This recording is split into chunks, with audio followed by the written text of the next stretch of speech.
Having the wrong haircut is the worst thing that could ever happen. That is the worst. I agree. Oh, I agree. that in-between stage of trying to find the right barber. Oh my days.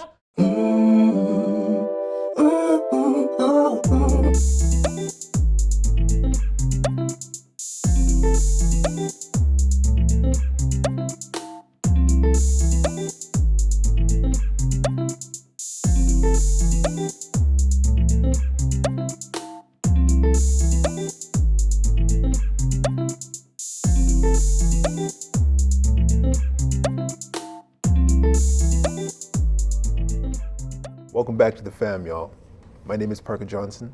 To my left, I've got Dr. G, and to my right, I've got Pamphinette Buisa. This podcast is focused on Black voice in the West Coast.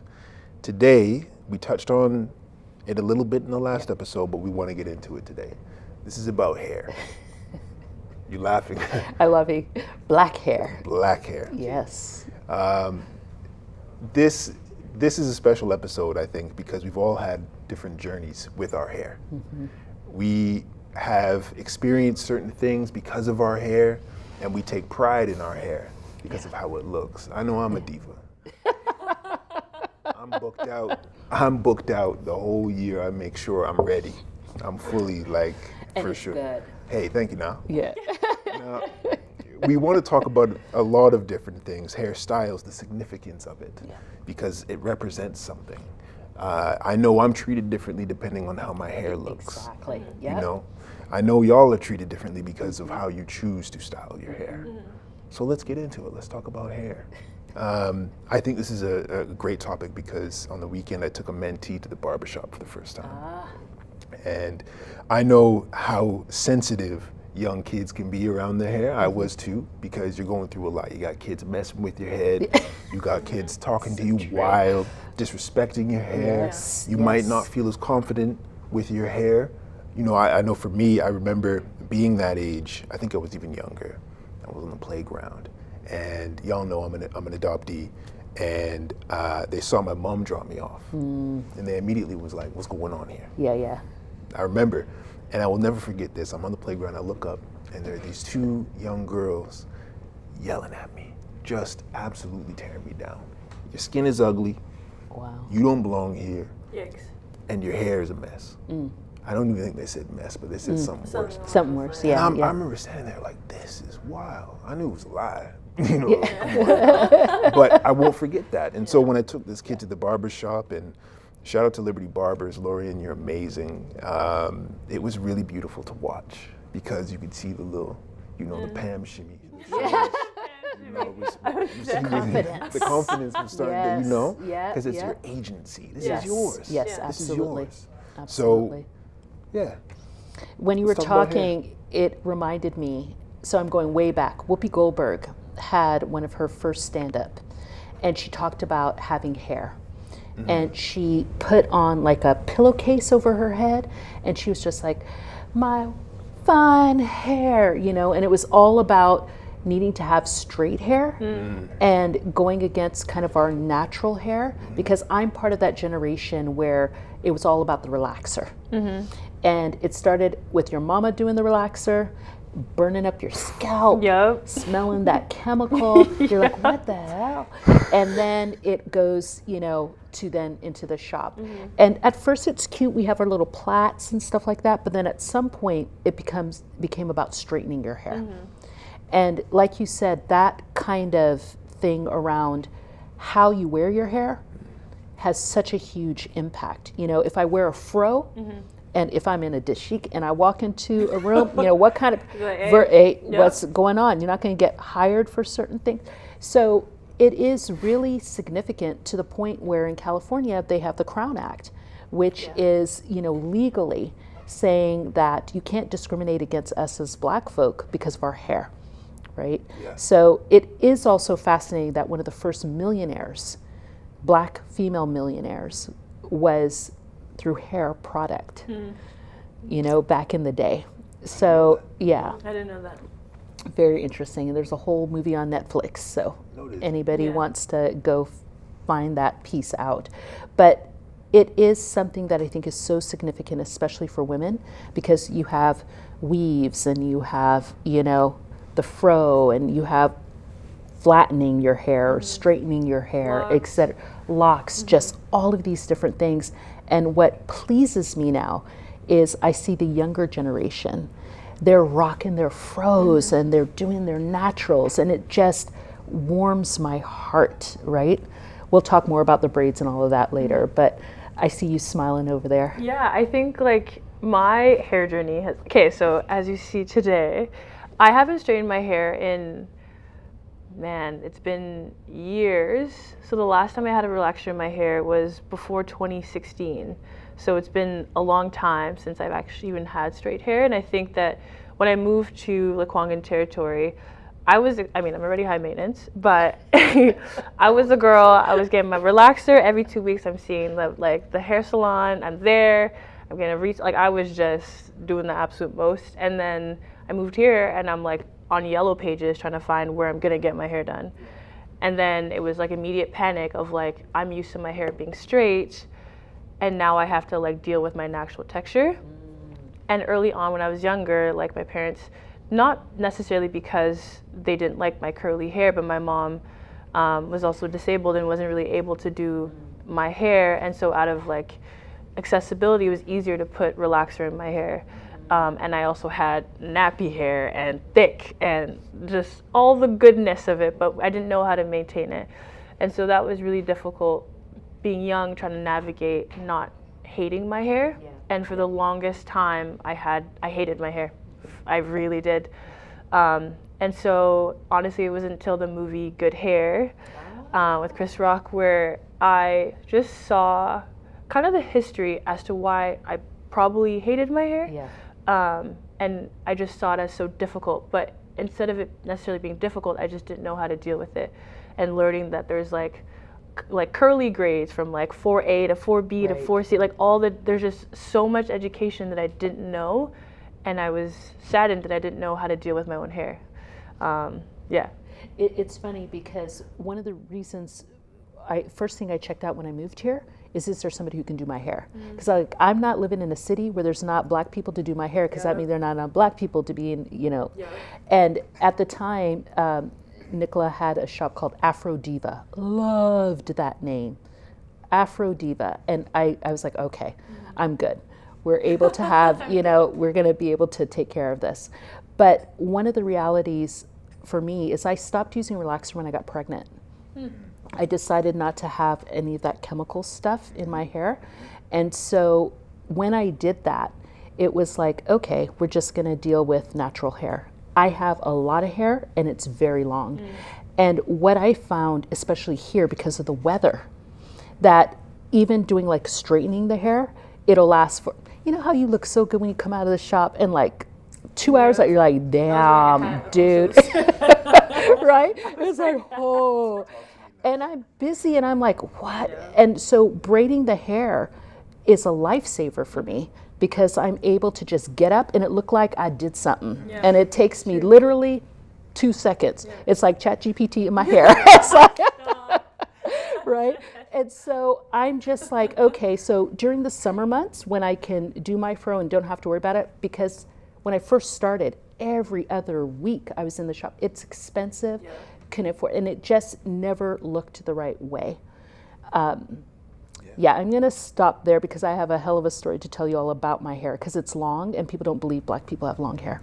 Hey, no, when I grew my locks, it was the best decision ever. Like, but people started treating me very differently. They didn't know where I was from. They didn't before, but now they were really confused. But it is the easiest. You know, the wash routine is consistent. I can style it the way that I want. My hair tells me something. You know, when I'm eating poor, I'm not sleeping well, it'll tell me that. Yolande says, because who did your hair, she repairs my locks. You know, some of this hair that's at the end, it's lighter than the tip. It's old hair, and it's part of the journey. You know, and so when I'm speaking to the kids, these mentees, about, you know, they're trying to grow their hair out, I tell them like you're gonna go through that awkward stage. You're not gonna, you might not like it some days, but it's part of the journey. And your hair it will just tell you everything that you need to know. And if you take good care of it, you'll feel great. It'll take care of you. I'm wondering if you all think the fact that you'll see in our community, we rock all styles. Yeah. And one woman I heard one day, somebody's like, but that's not even your hair. She goes, I paid for it. So I believe it is, right? And just wondering if you think the fact that we may have, a weave or something like that, is it still connected to that need to have straight hair and be white? Or have we gone a different step and say, you know what? No, we just like the diversity of what we can do. And that's how we're gonna do it. I think, to be honest, oftentimes black hair is politicized regardless of how we wear it. So whether it's locks, whether it's, and I'm thinking about my little sister actually, she used to, early on actually would rock weaves and do all the thing, and then all of a sudden she like told my Congolese mom, like, Mom, I'm gonna get locks. And my parents are like, oh, like this is a phase. And now she fully is like a loctician and has like fully embraced like the beauty of, and I didn't really know too much about it. I remember I'd like go back home and I'm like the annoying big sister. So I'm like there, I'm like with my phone, I'm like, what's good? Da, da, da. And just seeing just the journey, exactly that. And her being a woman and navigating even how people perceive her femininity, every time a lot of it, like for black people, our hair is oftentimes politicized, just like our bodies are always politicized. So I think that the ways that we rock it, whether you bought it, whether you grew it, it's yours, point blank period. And I think that that's how we should see it. Full stop. My hair, I use human hair, but my hair is very long. And you all can see the gray, right? So that's my hair, because my hair is really long. So I'm literally sitting watching a basketball game. One of the moms comes over to me and touches my hair and says, I need you to, I have a question for you. I'm like, what? She goes, isn't this your hair? I go, yeah, the gray, that's my hair. She was having an argument with another woman behind me, and the woman was trying to explain to her it's impossible for that woman to have, where did she get her gray braids? Because it's impossible for black women to have long hair. And I was just like, we're at a basketball game and you two women are back there talking about my hair and then coming up to figure out what's going on. And this happens all the time. Our Girls and Femmes group, the youngest girls, that's one of the biggest issues. Kids putting stuff in their hair, kids undoing their braids. We're literally teaching them that that's violence. Like, people aren't supposed to put their hands in your hair. Ask a question. I was at Tim Hortons, hair went up, went down, turned around. She goes, I love your hair. And it was one of those things where, and you all know this moment when it's like, am I gonna educate today? Or am I just gonna get my dang double and get out of here? My double. Right? Like, and that day I was just like, ugh. But I see it happen all the time, and we all have different reactions in how we would deal with that. Some people don't touch people's hair. I'm just warning, don't touch people's hair. But I'm just curious if I see you all smiling, so you can relate to. My hair has been a point of conversation for years. Like, school all the time. You know what it is. Everything that y'all have talked about, save a few, we have parallels. Yeah. And I couldn't agree with you more about what your hair symbolizes when you wear it. And I remember this year we bought a new car, used car, and it was an interaction that made me wonder, is it because of how I look that this happened? Anyways, thank you for the purchase, handshake, and then turns to me. No. I'm like, Hey, yo, that's a lot. That's a lot. why is it always me with these stories, bro? Like, come on, man. But it's a serious thing. Yes. I'm just trying to buy a car, man. Just like I'm just trying to get my coffee, right? Yeah. Yeah. That's a lot. And so it's like, what was the messaging that made somebody think it was okay? Because as long as I've been alive, I've seen cool hairstyles on people. I've never thought to go, hey, how is that? It's just something I would just never do. Yeah. And the same thing happening with my sons, they rock a fro, the young one, and it's like people just think it's okay to just go ahead and do that because they think it's pretty. Yeah. But there's a lot of stuff that's pretty. Why do you feel like you... Can just touch it. Exactly. That's happened a lot. It's interesting. So like the first time I ever rocked my natural hair, it was really interesting. It was actually the rally. Oh, gorgeous. It was so interesting because before the rally happened, I had called my parents and they were like, how are you going to do your hair? Are you going to sleek it back? Like, make sure there's going to be cameras, da, da, da. And I listened to, I take the advice of my parents very, to heart a lot of the times. And it made me think about, this was a Black Lives Matter rally. And it was my one opportunity I felt like I could be fully me and its authentic self.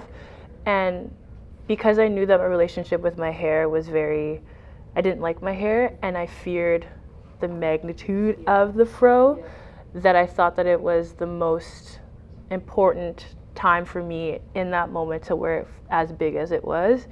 And looking back at the pictures, I'm like, whoa, I didn't even recognize it. I thought that's how you naturally did it. That was the first time. And you looked so comfortable around that. And I think it's interesting that it was an event that gave you the courage and space to do that. I wear my hair back, you can see my forehead, but when I was in high school, I always had a bang. I was so ashamed of my forehead. It just seemed so big and out there. And I got an opportunity to go do an internship in North Carolina. And so I did, and I was in a room, and I went like that with my hair, and my roommate was like, that's so pretty. And I was like, okay, I'm just gonna do it, because I'm never seeing any of these people ever again, And I did it, and after 3 months, it was like, oh, I really like this, and just shutting out the noise of what society is saying, and just owning who we are has, incredible Black people and the loveliness that is our hair. That's the one thing. It is. I've It's so stopped in versatile. traffic. I've hollered out the window like, "Go ahead." You know what I'm saying? Go off. Go off. Yeah. Now. Yeah. Right now. Yeah. It is so versatile. Yeah. And I really want us to get away from this place, especially for the adoptees in this space. Don't ever let anybody tell you that your hair is getting in the way of anything. Exactly. I can't stand that messaging. Yep. No, there are ways that you can treat your hair and make it a part of your life. It just requires a certain amount of care. It's not the same as your peers. It's okay. I'm speaking from experience, but also from the youth that I know that we engage with. Your hair is not a burden, it's beautiful. Exactly. And so let's learn how to treat our hair, care for our hair together, make space for it. You know what I mean? I could go on for days about it, but you know what it is. Yeah. I had a friend who, my hair was pressed, and then I went into the pool the next day, so then it was, short, and then I washed it and let the steam get it, and so then it went like that. So it all happened in a period of 3 or 4 days. And she's from a country where there's not a lot of Black people at all. So she's just watching day after day the different, and she finally just looked at me, she said, Lisa, she goes, what the heck is going on with your hair? Because when she goes into the water, it's just wet and, it doesn't shift. And I go, that is the beauty of our hair. And she just smiled. I go, aren't I lucky that I get to do all these wonderful different things? And then reminding the people who I dated at the time and then who would become my husband that when I go to the shop, I'll be gone for a minute or 2 or 4, 5, 6 hours. And that's something also about our shops, is they're not just a place for the hair, but there is a community in there that's amazing, where we talk about life and, music and politics. There's an energy in a shop that is another reason why we sit there for hours on end. And not everybody sits for hours on end. Some people get sick of it and they find somebody who does their mess quickly. But I'm just saying, there is a beautiful energy around things like our hair. Having the wrong haircut is the worst thing that could ever happen. That is the worst. I agree. Oh, I agree. that in-between stage of trying to find the right barber. Oh my days. It is the worst thing. I'll be with my hairdresser for, do you know what I mean? It's like a life relationship. Yeah. Like when you get it, You stick to it. I literally worry. I think my braider was saying the other day, I'm thinking about retiring. I go, not for like 20 years. You can retire when I'm done. What do you need? Literally though. Literally. We're not doing this.